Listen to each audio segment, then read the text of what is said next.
Hello everyone, welcome to study M K में आपका स्वागत है।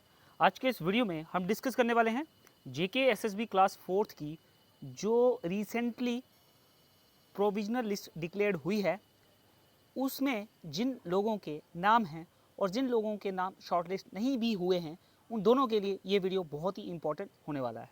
क्यों इंपॉर्टेंट होने वाला है? क्योंकि इस वीडियो में हम वो सारे तमाम डाउट्स क्लियर करने वाले हैं जो उन सभी कैंडिडेट्स के बीच में हैं। आखिर कैसे बनेगी फाइनल लिस्ट? ग्रेजुएट का क्या होगा? 30 प्लस या फिर 40 के आसपास जिन लोगों के नाम नहीं है प्रोविजनल लिस्ट में, क्या एक लिस्ट और आएगी ताकि उनके चांसेस बनेंगे? वो सारा का सारा इस वीडियो में हम डिस्कस करने वाले हैं। वीडियो के साथ बने रहें। सबसे पहले हम बात करेंगे कि ग्रेजुएट्स जो हैं वो इन होंगे या आउट होंगे। देखिए, कुछ ग्रेजुएट्स जो हैं वो इन होंगे। कैसे इन होंगे? आइए एक एग्जाम्पल लेते हैं, उससे सारे के सारे डाउट्स जो हैं वो क्लियर हो जाएंगे। एग्जाम्पल के तौर पर मैं किसी एक डिस्ट्रिक्ट की पोस्ट को कंसीडर करूंगा। उसके लिए मैंने एग्जाम्पल ली है उधमपुर डिस्ट्रिक्ट की। देखिए, जितनी भी पोस्ट हैं आप सभी जान ही गए होंगे अभी तक, 8575। इन सारी पोस्ट में से जितने भी लोग शॉर्ट लिस्टेड हुए हैं अलग अलग डिस्ट्रिक्ट में, तो देखिए उधमपुर डिस्ट्रिक्ट की बात करेंगे। यहाँ पर उधमपुर डिस्ट्रिक्ट के लिए पोस्ट थी 279 और जो लोग शॉर्ट लिस्टेड हुए हैं प्रोविजनल लिस्ट में उनका नंबर है 1198। 1198 लोग वहाँ पर शॉर्ट लिस्ट हुए हैं। अब यहाँ पर सवाल ये आता है, बहुत सारे कैंडिडेट से मेरी पर्सनली बात भी हुई है और वो चैट बॉक्स में मैसेज भी कर रहे हैं।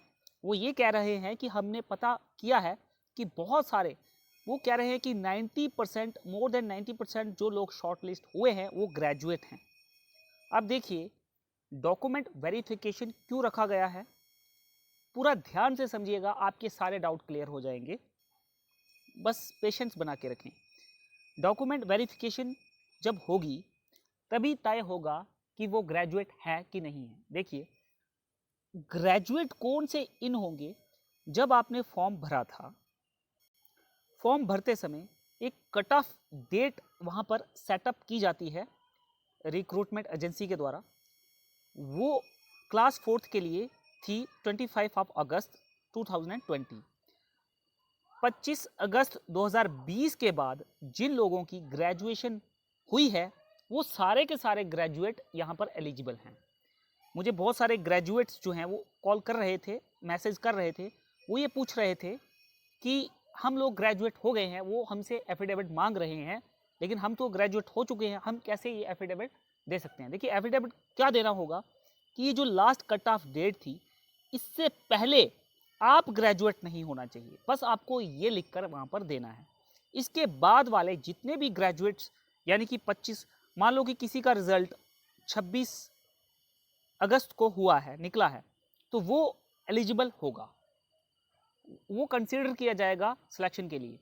लेकिन 25 अगस्त से पहले अगर कोई ग्रेजुएट है, 25 अगस्त 2020 से अगर कोई पहले ग्रेजुएट है, उसको फाइनल लिस्ट में कंसीडर नहीं किया जाएगा और वो एलिजिबल नहीं है। अब नेक्स्ट हमारा डाउट ये है कि आखिर फाइनल लिस्ट कैसे तैयार होगी। देखिए, फाइनल लिस्ट कैसे तैयार होगी, इट्स वेरी सिंपल प्रोसेस। एक एग्जांपल ऑलरेडी मैंने बताया है आपको, एक डिस्ट्रिक्ट की लेते हैं उधमपुर की।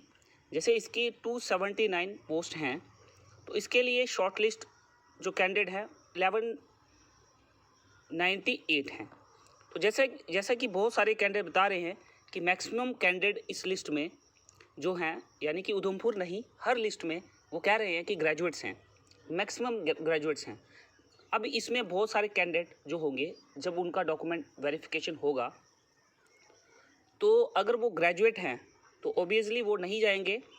अगर वो नहीं गए तो 1 से लेकर 1198 जो नंबर है एक पर्टिकुलर डिस्ट्रिक्ट का, उधमपुर का, तो उसमें क्या होगा कि वो ऑटोमेटिकली वो बाहर हो जाएंगे।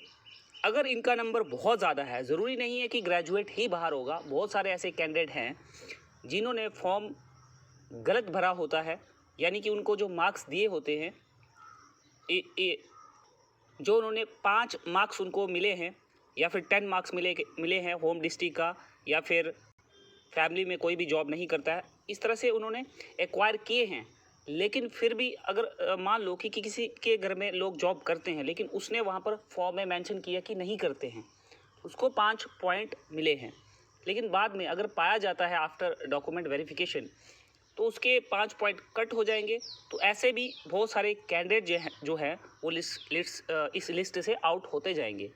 तो कुल मिलाकर अगर ये सवाल पूछा जा रहा है कि एक और लिस्ट आएगी, वो लिस्ट तभी आएगी अगर ये जो बहुत ज़्यादा नंबर है शॉर्ट लिस्ट कैंडिडेट का, अगर इस नंबर से ज़्यादा कैंडिडेट ग्रेजुएट्स पाए जाते हैं या फिर वो कैंडिडेट पाए जाते हैं जो कि इस एलिजिबिलिटी क्राइटेरिया में फॉल नहीं करते हैं, तो उसके बाद ज़रूरत पड़ेगी एक और प्रोविजनल लिस्ट की। लेकिन ये नंबर बहुत ज़्यादा है, ऑलरेडी उन्होंने 1/4 शॉर्ट लिस्ट किए हुए हैं, तो चांसेस बहुत कम हैं। लेकिन फिर भी बहुत सारे कैंडिडेट यहाँ पर होप लगा बैठे हैं कि वो कह रहे हैं कि हमने बहुत सारा रिसर्च किया है, काफ़ी सारे ग्रेजुएट्स हैं, काफ़ी सारे वो कैंडिडेट हैं जो एलिजिबल नहीं हैं, तो इसलिए अगर वो चीज़ें कंसीडर की जाएँ, उन चीज़ों को एनालिसिस की जाए, तो एक और प्रोविजनल लिस्ट आ सकती है बिफोर पब्लिशिंग फाइनल लिस्ट। तो ये था वो डाउट जो बहुत सारे कैंडिडेट के बीच में था। अब ये भी एक क्वेश्चन और यहाँ पर रहा है कि ये जो 30+ या 40 के आसपास लोग हैं, इनकी क्या उम्मीद है। तो देखिए, इनकी जैसे मैंने अभी आपको बताया कि अगर वो नंबर आउट हो जाता है, अगर वो एलिजिबल नहीं पाए जाते हैं, तो फिर वो जिनके मार्क्स कम हैं वो ऊपर चले जाएंगे, क्योंकि एक और जो प्रोविजनल लिस्ट है वो निकाली जाएगी। तो उस वजह से उनका नंबर जो है वो वहाँ पर लिस्ट में आ सकता है, उनके चांसेस बन सकते हैं। तो फिलहाल मेरी आपको एक बार फिर एडवाइस है कि अगर आपका लिस्ट में नाम नहीं है तो आप बिल्कुल तैयारी में रहिए। आप किसी दूसरे एग्ज़ाम की अच्छे से तैयारी करिए। बहुत सारी पोस्ट निकली हुई हैं और निकलने वाली हैं, आप वहाँ पर फोकस रहिए। यहाँ पर एक उम्मीद बना के आप रह सकते हैं। आई होप ये वीडियो आपके लिए हेल्पफुल रहा होगा। अगर आप चाहते हो कि इस तरह से और भी इन्फॉर्मेशन आप तक पहुँचे, तो आप चैनल को सब्सक्राइब ज़रूर करिएगा और साथ में लगे बेल आइकन को ज़रूर प्रेस करिएगा, ताकि आने वाली नोटिफिकेशन आप तक डायरेक्ट पहुँचे। Thanks for watching study NK।